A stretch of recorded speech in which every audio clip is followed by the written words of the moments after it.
نہایت واجب الاحترام قابل قدر احترام سماعت کرنے والے میرے دوستوں بزرگ بھائی، سماعت کرنے والی میری مائیں اور بہنیں، پچھلے سے پچھلا جمعہ میں نے میت کا کفن اور دفن بتایا تھا۔ اس کے بعد اگلا مرحلہ نماز جنازہ۔ نماز جنازہ کے متعلق اہم ترین فضیلتیں اور اس کے اہم ترین مسائل جو بہت کم سننے میں آپ کے علم میں آئے ہوں گے۔ جنازہ پڑھنے والوں کے لیے رسول اللہ صلی اللہ علیہ وسلم نے کیا خوشخبریاں دی ہیں جو کسی مسلمان کا جنازہ پڑھتا ہے۔ مسلم شریف میں حدیث پاک موجود ہے، صحیح مسلم میں حضرت عامر بن سعد بن ابی وقاص اور حضرت عبداللہ بن عمر، یہ دونوں صحابی اکٹھے بیٹھے ہوئے تھے۔ حضرت خباب رضی اللہ تعالی عنہ تشریف لائے۔ جیسے ان کے پاس پہنچے تو حضرت خباب بولے کہ آپ کو پتہ ہے عبداللہ بن عمر کہ حضرت ابو ہریرہ کیا کہہ رہے ہیں؟ یہ حضرت خباب نے آ کے حضرت عبداللہ بن عمر سے فرمایا کہ میں حضرت ابو ہریرہ سے ایک حدیث سن کے آیا ہوں اور آپ کے پاس آیا ہوں کہ حضرت ابو ہریرہ یہ حدیث بیان کر رہے ہیں۔ حضرت عبداللہ بن عمر کو یہ حدیث معلوم نہیں تھی جو حضرت خباب سن کر آئے، تو اس نے کہا حضرت خباب رضی اللہ تعالیٰ عنہ، حضرت عامر موجود، سعد کے بیٹے ابی وقاص کے پوتے، اور ادھر سے حضرت عبداللہ بن عمر حضرت عمر کے بیٹے، یہ دونوں موجود تھے۔ حضرت خباب نے آ کے حضرت ابو ہریرہ کی حدیث بیان فرمائی کہ حضرت ابو ہریرہ آپ کو پتہ ہے کہ حضرت ابو ہریرہ کیا کہہ رہے ہیں؟ فرمایا کیا کہہ رہے ہیں؟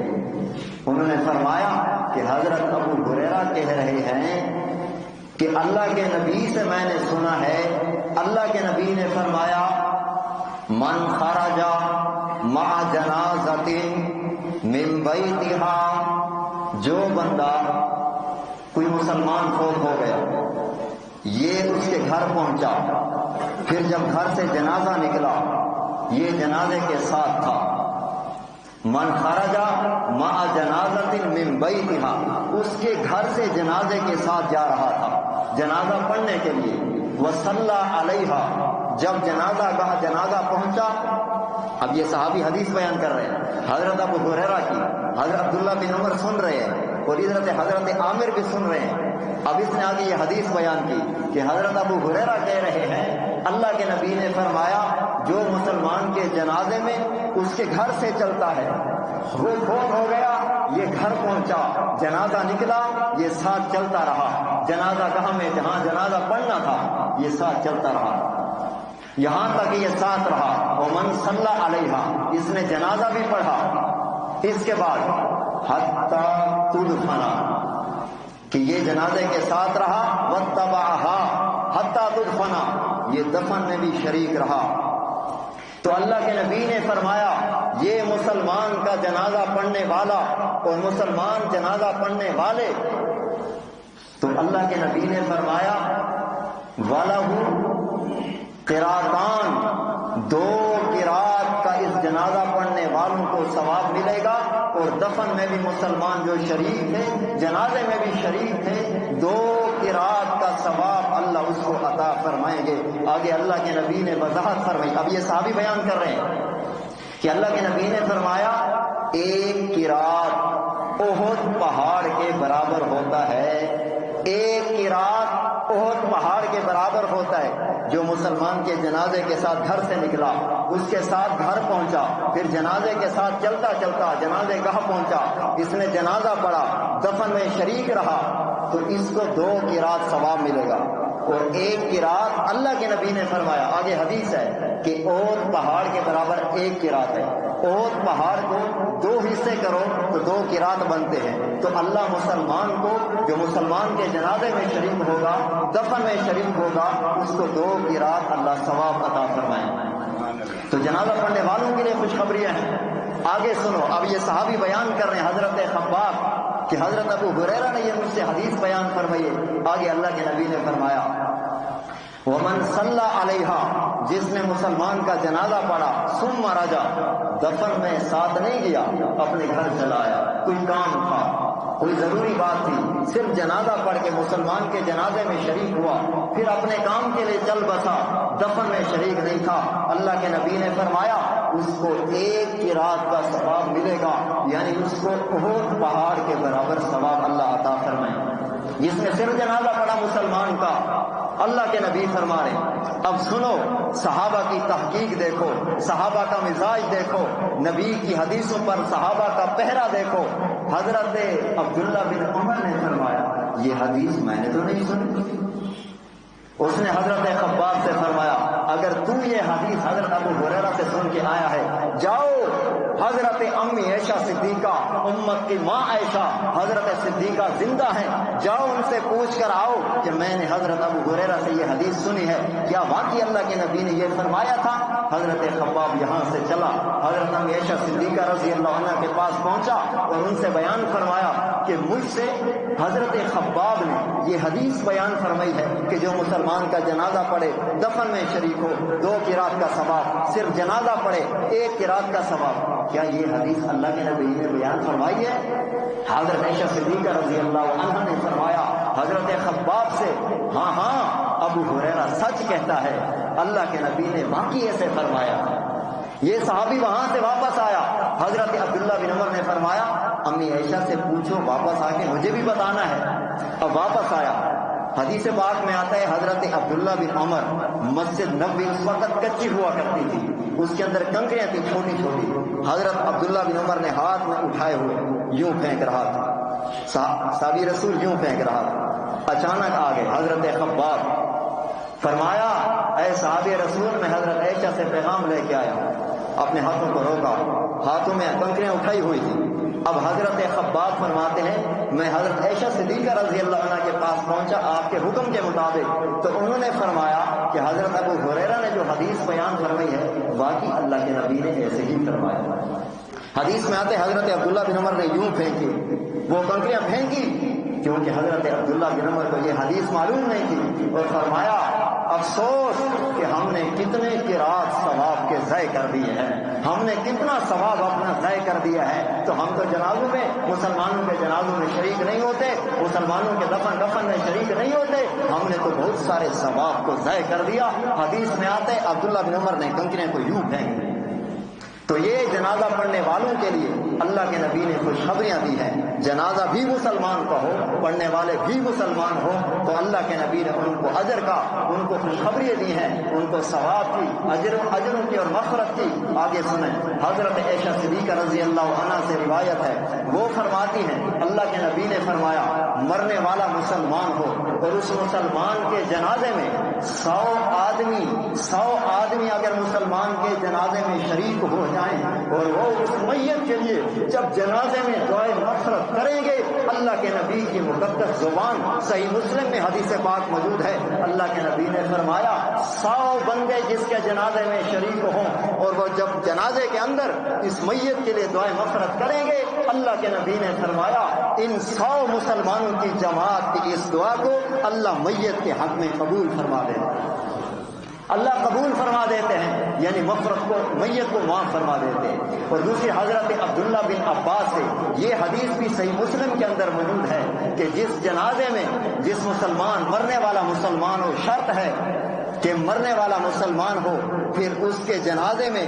40 آدمی ایسے مسلمان شریک ہو جائیں. اللہ کے نبی نے فرمایا لا یشرکون باللہ شیئا، جس نے اللہ کی ذات میں، جس نے اللہ کی صفات میں کبھی شرک نہ کیا ہو، کبھی اللہ کی ذات میں کسی کو شریک نہ کیا ہو، کبھی اللہ کی صفات میں کسی کو شریک نہ ٹھہرایا ہو. 40 آدمی ایسے جس مسلمان کے جنازے میں شریک ہو جائیں، اللہ ان کی جنازے کے اندر والی دعا کو میت کے حق میں قبول فرما کے اللہ اس میت کے گناہوں کو معاف فرما دے. اللہ ہمارے جنازوں میں بھی اللہ ایسے نیک لوگوں کا شمار فرما دے جس کی وجہ سے اللہ میت کو معاف کر دیتے ہیں. یہ جنازے اور ایسی میت بڑی خوش نصیب ہوا کرتی ہے، اور ایسے جنازے بڑے قابل احترام، قابل قدر ہوا کرتے ہیں، جن کی وجہ سے اللہ جنازے پڑھنے والوں کی بخشش فرماتے ہیں. موسیٰ علیہ الصلوۃ والسلام کے دور میں ایک گنہگار شخص تھا، وہ فوت ہوا. جب وہ فوت ہوا تو علاقے والوں نے تنگ آ کر اس کو اپنی بستی سے نکال دیا، اپنے شہر سے نکال دیا، اپنے گاؤں سے نکال دیا کہ ہم نے کتنی بار آپ کو سمجھایا ہے اللہ کی نافرمانی نہ کرو، اپنے وقت کے پیغمبر کی نافرمانی نہ کرو، اللہ کے دین کی مخالفت نہ کرو، پیغمبر کے وقت کے پیغمبر کا دل نہ دکھاؤ، اللہ کے اسلام کی شریعت کی توہین نہ کرو. اللہ نے گناہوں سے منع کیا ہے، وقت کے پیغمبر نے نافرمانی سے منع کیا ہے. باز آ جاؤ، رک جاؤ. اگر تو گناہ نہیں چھوڑتا تو تو ہماری بستی میں نہیں رہ سکتا، ہمارے گاؤں میں نہیں رہ سکتا.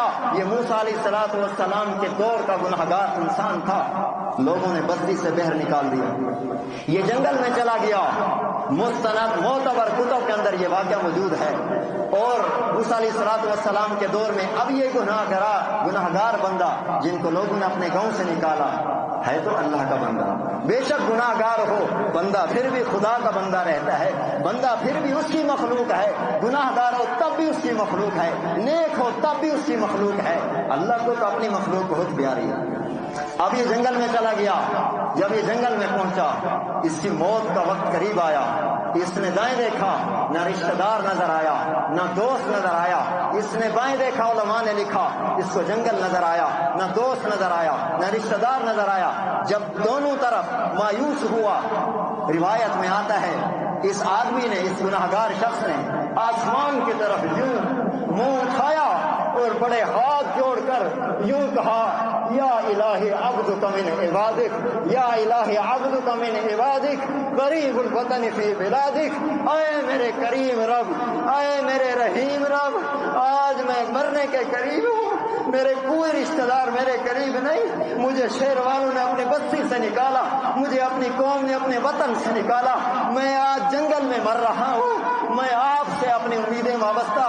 یا الہ عبد من عبادک، اے میرے رب، اے میرے کریم رب، میں تیرے بندوں میں ایک بندہ ہوں. غریب الوطن فی بلادک، میں تیرے شہروں میں ایک غریب الوطن ہوں. مجھے اپنے بستی سے نکالا گیا، مجھے اپنے گھر سے نکالا گیا. آگے اس کے الفاظ سنو. اے میرے کریم رب، میں بڑے ادب سے عرض کر رہا ہوں، سنو اس گناہگار شخص کے الفاظ. اور یوں کہہ رہا تھا اے اللہ. اب دیکھو یہ جب مر رہا تھا تو اللہ رب العزت نے موسیٰ علیہ الصلوۃ والسلام کی طرف وہی بھیجی، جاؤ میرا ایک ولی، میرا ایک دوست فلاں جنگل میں فوت ہو گیا ہے، جاؤ اس کا غسل بھی دو، جاؤ اس کا کفن بھی دو، جاؤ اس کا نماز جنازہ بھی پڑھو، اور اپنی قوم بنی اسرائیل میں اعلان کر دو جس کے سب سے زیادہ گناہ ہیں، جس کے سب سے زیادہ نافرمانیاں ہیں، جس کے سب سے زیادہ خطائیں ہیں، آج جو شخص اس بندے کے جنازے میں شریک ہو جائے گا میں خدا سب کو معاف کر دوں گا، میں سب کی مغفرت کا اعلان کر دوں گا. حضرت موسیٰ علیہ الصلوۃ والسلام نے بنی اسرائیل میں اعلان کر دیا. آج کون ہے جو اپنے گناہ معاف کرانا چاہتا ہے؟ آج کون ہے جو اپنی مغفرت کرانا چاہتا ہے؟ آج میں ایک جنازہ لے کے آ رہا ہوں، تم لوگ اس جنازے میں شریک ہو جانا. مجھے خدا نے کہا ہے جو اس کے جنازے میں شریک ہوگا میں سب کو معاف کر دوں گا. موسیٰ علیہ الصلوۃ والسلام وہاں پہنچے، لاش کو دیکھا، وہ بندہ فوت ہو چکا تھا. جب اس کو اٹھایا اپنی قوم میں لے کے آئے. وہ جب جنازہ آیا سارے لوگ جمع ہو گئے, کیونکہ موسیٰ علیہ السلام نے اعلان کیا تھا, اللہ نے وہی بھیجی تھی, آج جو اس کے جنازے میں شریک ہوگا سب سے بڑا گناہ گار جو اس کے جنازے میں آ جائے میں اس کے سارے گناہوں پہ قلم پھیر دوں گا. موسیٰ علیہ السلام نے بنی اسرائیل میں اعلان کیا تو بہت سارے لوگ جمع ہو گئے.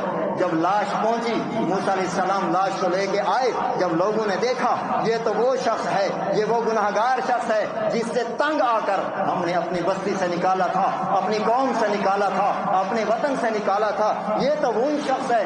موسیٰ علیہ السلام کو پتہ نہیں تھا کہ اس کو لوگوں نے نکالا تھا.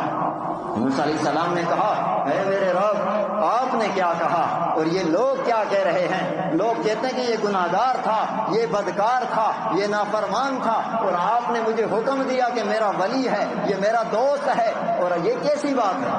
اللہ رب العزت نے فرمایا موسیٰ علیہ السلام سے, یہ قوم والے بھی سچ کہہ رہے ہیں, یہ واقعی گناہگار تھا, اس میں کوئی شک نہیں. لیکن یہ جب جنگل میں پہنچا, جب یہ مرنے لگا, اس کے الفاظ تو سنو. اب اللہ رب العزت موسیٰ علیہ السلام کو اس کے الفاظ بتا رہے ہیں. فرمایا, اس نے یوں ہاتھ اٹھائے, فرمایا یا الہی عبد من عبادک, اے میرے کریم رب, اے میرے کریم رب, تیرے بندوں میں میں بھی ایک بندہ ہوں, غریب الوطن فی بلادک, تیرے شہروں اور بستیوں سے نکالا گیا, میں گناہگار شخص ہوں. آگے اس کے الفاظ سنو. اے میرے رب, میں بڑے ادب سے کہہ رہا ہوں. کیا کہہ رہا تھا؟ لو علمت ان یزید ان عذابی یزید فی ملک کا, اے میرے رب اگر مجھے عذاب دینے سے تیری حکومت میں اضافہ ہو, اگر مجھے اس بات کا علم ہوتا یا مجھے معاف کرنے سے آپ کی حکومت میں کمی ہو, میں آپ سے کبھی سوال نہ کرتا, میں آپ سے کبھی سوال نہ کرتا. اے میرے کریم رب, اے میرے کریم رب, میں واقعی گناہگار ہوں, میرے نہ رشتہ دار ہیں, میں اکیلا جنگل میں مر رہا ہوں, میں آپ سے سچی توبہ کرتا ہوں. اے میرے رب مجھے معاف کر دے. اور میں نے جو میں نے آپ کی کتاب کو نہیں پڑھا, میں نے تورات کو نہیں پڑھا, میں نے لوگوں سے سنا ہے کہ آپ نے اپنی کتاب میں فرمایا میں لوگوں کو معاف کرنے کو پسند کرتا ہوں, میں مغفرت کو پسند کرتا ہوں, میں مخلوق پر رحم کرنے کو پسند کرتا ہوں. اور اے میرے رب, اب یہ الفاظ اللہ موسیٰ علیہ السلام کو بتا رہے ہیں کہ اس شخص نے جنگل میں یہ الفاظ کہے, میرے رب اگر تو مجھے عذاب دے, آپ کی حکومت میں اگر اضافہ ہو, اگر مجھے معاف کر دے, آپ کی حکومت میں کمی ہو, میں آپ سے کبھی سوال نہ کرتا, میں اپنی امیدیں آپ سے وابستہ ہیں, آج مجھے اس امید میں ناکام نہ فرما. اللہ موسیٰ علیہ السلام سے فرمانے لگے, آپ مجھے بتائیں جب اس نے ایسے الفاظ کہے تو میں اس کو کیا جواب دیتا؟ مجھے بھی رحم آ گیا, مجھے بھی ترس آ گیا, اور میں نے موسیٰ علیہ السلام کو اللہ نے فرمایا مجھے اپنی عزت کی قسم, مجھے اپنی جلال کی قسم, یہ جس وقت مجھے پکار رہا تھا اس کی ادا مجھے اتنی پسند آئی, اس کی ادا مجھے اتنی پسند آئی, اگر اس حالت میں یہ ساری دنیا کے گناہگاروں کے لیے دعا کرتا تو میں سب کو معاف کر دیتا, میں سب کو معاف کر دیتا. اس لیے میں نے کہا کہ یہ میرا ولی بن چکا ہے, یہ واقعی میرے گناہگار تھا. اللہ ہم سب کو بھی ایسی موت نصیب فرما دے کہ ہمارے جنازوں سے بھی ہدایت کے چشمے پھوٹ جائیں. دیکھو اس کے جنازے میں اللہ نے فرمایا جو گناہگار لوگ ہیں, موسیٰ علیہ السلام سے فرمایا قوم سے کہہ دو جو سب سے بڑا گناہگار ہے آئے, آج اس کا جنازہ پڑے, میں سب کو معاف کر دوں. اللہ ہمیں بھی ایسی موت نصیب فرما.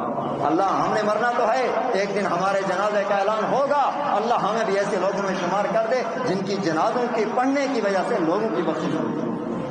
آپ نے سنا ہوگا امام احمد بن حنبل رحمہ اللہ کا جب فوت ہوئے, جب اس کا جنازہ ہوا, علماء نے لکھا تاریخ کا سب سے بڑا جنازہ جب احمد بن حنبل رحمہ اللہ کا جنازہ پڑھا گیا, اس کے بعد جو وقت کا خلیفہ تھا اس نے حکم دیا کہ اس جنازے کی جگہ کو ناپو. احمد بن حنبل رحمہ اللہ کا جنازہ تھا, یوں ناپا گیا, تو اس کے بعد اہل تحقیق نے اندازہ لگایا کہ یہاں پر کتنے لوگ آ سکتے ہیں. احمد بن حنبل کے جنازے میں جب اس کو ناپا گیا تو اس جنازے میں علماء کرام نے البدایہ والنہایہ مستند معتبر کتاب کے اندر روایت میں جو علماء نے لکھا کہ اس جنازے میں 25 لاکھ افراد نے شرکت کی تھی امام احمد بن حنبل کے جنازے میں رحمہ اللہ. 25 لاکھ. آگے سنو جو علماء نے لکھا, 25 لاکھ افراد نے شرکت کی امام احمد بن حنبل کے جنازے میں. 20,000 غیر مسلم نے میرے نبی کا کلمہ پڑھا افراد کی کثرت کو دیکھ کر اور دامن مصطفیٰ سے وابستہ ہو گئے. 20,000 غیر مسلم نے احمد بن حنبل کے جنازے پہ کلمہ پڑھا. 20,000 غیر مسلم نے. اللہ ہمارے بھی ایسے جنازے بنا دے کہ لوگوں کی بخشش ہو. دیکھو احمد بن حنبل میرے رب کا کتنا پیارا تھا. غازی عبد الرشید شہید رحمہ اللہ, شہید لال مسجد, مفتی حسن صاحب دامت برکاتہم لاہور والے زندہ ہے, بہت اللہ کے ولی ہیں. وہ فرما رہے تھے غازی عبد الرشید شہید لال مسجد جب وہ دفن کر دیے گئے, ایک ہندو اس کی قبر پہ آیا اور اس کی قبر سے خوشبو پھوٹ رہی تھی. وہاں میرے نبی کا کلمہ پڑا ہے. اللہ ہمارے بھی جنازے ایسے بنا دے. اور آج تو ہم توجہ نہیں کرتے اپنے جنازوں پر, ہماری ایک کمی کوتاہی ہے. میں آپ کو ایک بات سناتا ہوں. خواجہ قطب الدین کاکی رحمہ اللہ ایک بزرگ گزرے ہیں, انہوں نے وصیت کی میرا جنازہ وہ پڑھائے جس میں 3 باتیں ہوں, میرا جنازہ وہ پڑھائے جس میں 3 باتیں موجود ہوں, میرا اور کوئی جنازہ نہ پڑھائے. خواجہ قطب الدین بختیار کاکی رحمہ اللہ, اس نے یہ لکھا وصیت میں مرنے سے پہلے کہ جس میں 3 باتیں پائی جائیں میرا جنازہ وہ عالم پڑھائے, میرا جنازہ وہ چاہے عالم ہے کوئی ہے, 3 باتیں اس کی زندگی میں ہو. نمبر 1, اس نے زندگی میں کبھی زنا نہ کیا ہو, اس نے زندگی میں کبھی گناہ نہ کیا ہو, میرا جنازہ وہ پڑھائے. نمبر 2, جس نے کبھی زنا نہ کیا ہو. نمبر 1. نمبر 2, اس نے کبھی نماز ہمیشہ تکبیر اولا کے ساتھ پڑھی ہو, میرا جنازہ وہ پڑھائے. ایک تیسری بات بھی اس نے ذکر فرمائی, میرے بھی ذہن میں نہیں آ رہی. 3 باتیں فرمائی, جس نے کبھی زنا نہ کیا ہو اور جس نے تکبیر اولا کے ساتھ ہمیشہ نماز پڑھی ہو. نمبر 3 اللہ نے ڈال دی, جس کی اثر سے پہلے 4 سنتیں قضا نہ ہوئی ہو, میرا جنازہ وہ پڑھائے. کتنی باتیں؟ 3 باتیں. نمبر 1, جس نے کبھی زنا نہ کیا ہو, جس نے کبھی زنا نہ کیا ہو. نمبر 2, اثر سے پہلے 4 سنتیں کبھی نہ چھوڑی ہو جس نے. نمبر 3, جماعت کے ساتھ ہمیشہ تکبیر اولا کے ساتھ نماز پڑھنے والا, یہ میرا جنازہ پڑھائے. جب جنازے میں اعلان کر دیا گیا تو کوئی بندہ نظر نہیں آنے والا تھا جو یہ کہہ دے کہ جنازہ میں پڑھاؤں گا, میں نے زنا کبھی نہیں کیا, جنازہ میں پڑھاؤں گا, میں نے اثر سے پہلے 4 سنتیں قضا نہیں کی, اور میں جنازہ میں پڑھوں گا, میں نے کبھی تکبیر اولا سے نماز قضا نہیں کی, میں نے تکبیر اولا کبھی نہیں چھوڑی. ایک شخص پورے مجمع سے نکلا, سلطان شمس الدین رحمہ اللہ, اس نے کہا آج اس بزرگ نے مجھے زہر کر دیا, میں تو چھپا ہوا تھا اور وہ آگے آیا, اس کا جنازہ پڑھایا. اے اللہ ہمارے جنازے پڑھانے والے بھی ہم کو ایسے نصیب فرما دے, اور ہمیں جنازے بھی ایسے نصیب کر دے جن کی وجہ سے خدا پڑھنے والوں کی بخشش کرتا ہے, اور اللہ ہمیں بھی ایسا بنا دے. اور اللہ تعالیٰ کی جو اللہ کے نبی نے جو میت اور جنازہ پڑھنے والوں کی فضیلتیں بیان فرمائی, یہاں پر میں چند ایک مسائل بیان کرنا چاہوں گا, توجہ سے سماعت کرتے چلے جائیں. یہاں اس کے بعد یہ جنازے کے متعلق جو کچھ باتیں تھی میں نے آپ سے عرض کر دی. اس کے بعد بعض لوگ ایسے جنازے بھی ہیں شریعت میں قرآن و سنت کی روشنی میں جن کا جنازہ پڑھنا جائز نہیں ہے. وہ 6 شخص ہیں. کتنے؟ 6 شخص ہیں جن کا شریعت میں جنازہ نہیں ہے. کتب فقہ میں یہ مسئلہ موجود ہے, تمام علماء کا اس پر اتفاق ہے. 6 انسان ایسے ہیں, اللہ ہمیں ایسی بد نصیبی سے بچائے, اللہ ہمیں ایسی بدبختی سے بچائے. 6 انسان ایسے ہیں جس کا قرآن و سنت کی روشنی میں جنازہ پڑھنا جائز نہیں ہے. نمبر 1, اسلامی حکومت ہو, اسلامی نظام ہو, اسلامی حکومت سے بغاوت کرنے والا بغاوت کرتے ہوئے اگر مارا جائے تو اس کا جنازہ پڑھنا جائز نہیں ہے. نمبر 2, ڈاکہ مارتے ہوئے قتل ہو جائے, اس کا جنازہ پڑھنا جائز نہیں ہے. نمبر 3, جس کا ماں اور باپ مسلمان ہو اور یہ اس کو قتل کر دے, ماں کو یا باپ کو, اور ہوں وہ مسلمان, اسلام میں اس کا جنازہ پڑھنا جائز نہیں ہے. جس نے باپ کو قتل کیا یا ماں کو قتل کیا، کتنے شخص ہو گئے؟ 3۔ نمبر 4، ظالم کا ساتھ دیتے ہوئے مارا جانے والا، اس کا جنازہ پڑھنا جائز نہیں ہے۔ ظالم کا ساتھ دیتے ہوئے مارا جانے والا جنازہ پڑھنا جائز نہیں ہے۔ کتنے ہو گئے؟ 4۔ نمبر 5، کافر کا جنازہ پڑھنا جائز نہیں ہے۔ نمبر 6، کافر کہتے ہیں کہ اسلام کے کسی ایک حکم کا انکار کر دے وہ کافر۔ نمبر 6، مرتد، جو دین سے پھر جائے، جو کفر اختیار کر جائے، مرتد کا جنازہ پڑھنا جائز نہیں ہے۔ بے شک یہ تمہارا رشتہ دار ہو، اگر کافر ہے تو جنازہ نہیں پڑھ سکتے۔ بے شک تمہارا قریبی ہے، تمہارا دوست ہے، رشتہ دار ہے، اگر مرتد ہے تو جنازہ پڑھنا جائز نہیں ہے۔ یہ اسلام میں 6 شخص ایسے ہیں، اللہ ہم سب کو ایسی بدبختی سے محفوظ فرمائے، اللہ ایسی محرومی سے ہم سب کو محفوظ فرمائے، اللہ ہم سب کے ایمان اور جان کی حفاظت فرمائے۔ اس کے بعد آگے چلو، آگے ایک مسئلہ کہ بعض لوگ غیبانہ نماز جنازہ پڑھتے ہیں۔ فقہ حنفی میں غیبانہ نماز جنازہ پڑھنا جائز نہیں ہے۔ نبی کریم صلی اللہ علیہ وسلم نے حضرت اسمہ نجاشی بادشاہ کا جنازہ پڑھا تھا تو وہ جنازہ غیبانہ نہیں تھا، معجزانہ تھا۔ کیا تھا؟ معجزانہ تھا۔ میت دور تھا، پردے ہٹا دیے گئے کہ سامنے نظر آ رہا تھا، اللہ کے نبی نے پڑھا۔ یہ معجزانہ جنازہ ہے، غیبانہ نہیں ہے۔ اور اس حضرت معاویہ بن معاویہ لیثی رضی اللہ عنہ کا جنازہ بھی جنازہ معجزانہ تھا۔ فقہ حنفی میں غیبانہ نماز جنازہ پڑھنا جائز نہیں ہے۔ ان 2 موقعوں کے علاوہ، یہ پیغمبر کی خصوصیت تھی، پیغمبر نے ان 2 بندوں کے علاوہ جہاں کہیں بھی جنگ موتا کا سارا نقشہ پیغمبر کے سامنے رکھ دیا گیا۔ اور جب اللہ کے نبی معراج سے آئے تھے، مکہ کے کافروں نے اعتراض کیا تھا اگر آپ معراج پہ گئے ہیں تو بیت المقدس کی کتنی کھڑکیاں تھی؟ اللہ رب العزت نے بیت المقدس کو سامنے نہیں کیا تھا۔ تو یہ میت بھی ایسے معجزانہ، یہ جنازہ غیبانہ نہیں معجزانہ ہے۔ نجاشی کا جنازہ جو پیغمبر نے پڑھایا یہ معجزانہ تھا، معاویہ کا جنازہ پڑھایا معجزانہ تھا، غیبانہ نہیں تھا۔ فقہ حنفی میں غیبانہ نماز جنازہ پڑھنا جائز نہیں ہے۔ اگلا مسئلہ، جب نماز جنازہ پڑھتے ہیں 2 موقعوں پر ہمارے ذہن میں سوال اٹھتا ہے۔ جب میت خسرہ آ جائے تو آپ کون سی دعا پڑھیں؟ اگر خسرہ کا جنازہ آ جائے تو کون سی دعا پڑھیں گے؟ نمبر 1۔ نمبر 2، پاگل کا نماز جنازہ آ جائے تو کون سی دعا پڑھیں گے؟ یہ مسئلہ سمجھنے والا اور سننے والا۔ پہلے نمبر پر اگر جنازہ خسرہ ہے، ہجڑا اگر خسرے کا جنازہ ہے، اب اس میں کون سی دعا پڑھیں گے؟ نمبر 1، اگر خسرہ بالغ ہے، ہجڑا بالغ ہے، خنثی بالغ ہے تو بالغ والی دعا پڑھیں۔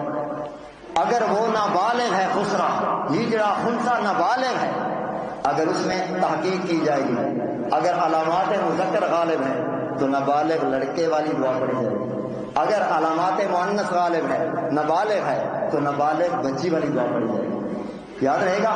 اس کے بعد اگر پاگل ہے اس کی نماز جنازے میں کون سی دعا؟ علماء کا اختلاف چلا، پھر علماء نے اس پر فتویٰ دیا کہ جب اگر کوئی بندہ پیدائشی پاگل ہو تو اس پر بچے والی دعا پڑھی جائے گی۔ اگر پیدائشی پاگل ہو، اگر بالغ ہونے کے بعد پاگل ہوا تو بالغوں والی دعا پڑھیں گے، اسی پر فتویٰ علماء کرام۔ اس کے بعد آخر میں شعبان مبارک کا مہینہ چل رہا ہے، کچھ دن کے بعد ایک رحمت والا مہینہ آنے والا ہے، تو اللہ کے نبی نے اس شعبان میں رمضان کے قریب امت کو ایک دعا بتائی، آپ پڑھیں گے انشاءاللہ۔ میں آپ کو کہہ دیتا ہوں، اللہ کے نبی حدیث پاک میں آتا ہے صحابہ کرام کو یہ دعا ایسے یاد کراتے تھے جیسے قرآن کی آیت پڑھاتے تھے۔ رمضان کے قریب شعبان میں اللہ کے نبی یہ دعا مانگتے تھے۔ دعا کے الفاظ پہ توجہ فرمائیں۔ اللہ کے نبی نے فرمایا صحابہ کرام کو یاد کرواتے تھے جیسے سورۃ فاتحہ قرآن کی آیت، کیا اللہم سلمنی لرمضان، اے اللہ ہمیں سلامت رکھ رمضان کے لیے، اللہ میرے ایمان کو سلامت رکھ رمضان کے لیے، اللہ میری صحت کو سلامت رکھ رمضان کے لیے، اللہ میرے نیک ارادوں کو سلامت رکھ رمضان کے لیے۔ اللہ کے نبی نے دعا میں اللہم سلمنی لرمضان، ایمان سے بتائیں، اگر بیمار ہو گئے کون تراویح پڑھ سکتا ہے؟ کون قرآن سنا سکتا ہے؟ کون قرآن سن سکتا ہے؟ کون روزہ رکھ سکتا ہے؟ اللہ کے نبی نے پہلے امت کو دعا بتائی ہے، سارے لوگ میرے ساتھ پڑھیں، اللہم پڑھو، اللہم سلمنی لرمضان وسلم رمضان لی وسلمہ لی متقبلا۔ اللہ کے نبی کے اب الفاظ میں ترجمہ بتاتا ہوں، اپنی زبان میں بھی مانگ سکتے ہیں، اگر یہ الفاظ پیغمبر والے پڑھیں تو نور نہ لا نور ہے۔ اللہم سلم، اللہ مجھے سلامت رکھ، رمضان آنے والا ہے، میں صحت کے ساتھ ہوں، میرا ایمان سلامت ہو، اور جو میں نے رمضان میں نیک ارادے کیے ہوئے مجھے اس پر پورا اترنے کی توفیق دے، مجھے سلامتی دے اپنے ارادوں پر، مجھے سلامتی دے صحت اور ایمان کے ساتھ، مجھے رمضان نصیب ہو جائے۔ پھر آخر میں اللہ کے نبی نے بڑا جملہ فرمایا، وسلمہ لی متقبلا، جب میں رمضان آئے اور میں زندہ ہوں تو جو رمضان میں جو بھی نیک عمل کروں تیری بارگاہ میں قبول ہوگا۔ کیسی دعا بتائی ہے، آپ کوشش کریں گے انشاءاللہ جب تک رمضان آئے اللہ کے نبی کے بتایا ہوا عمل شعبان میں رمضان سے پہلے یہ عمل میرے نبی صحابہ کو دے گے، صحابہ کے توسط سے علماء تک پہنچا، پھر ہمارا حق تھا آپ تک پہنچانا کہ آپ نے ہر نماز کے بعد یہ دعا مانگے تاکہ ہماری جب صحت ہوگی، ایمان ہوگا، جو ہم نے نیک اچھے ارادے کیے ہوئے ہیں، اگر صحت ہوگی تو نیک اعمال کریں گے، اگر ہم سے صحت چلی گئی خدا نہ خواستہ اس دنوں میں خوب اپنی صحت کا احتیاط کریں تاکہ ہم رمضان میں بیمار نہ ہوں۔ جو ہمارے بس میں ہے وہ تم کریں، جو خدا کے بس میں ہوگا وہ خدا، وہ ہسارا اللہ کے بس میں تو سب کچھ ہے، پر تم اپنی احتیاط کرو۔ اس لیے اللہ کے نبی نے اپنی امت کو یہ دعا بتائی ہے کہ رمضان کے آنے سے پہلے سب سے پہلا عمل تم نے یہ کرنا ہے کہ دعا مانگنی ہے، اللہم سلمنی لرمضان وسلم رمضان لی وسلمہ لی متقبلا۔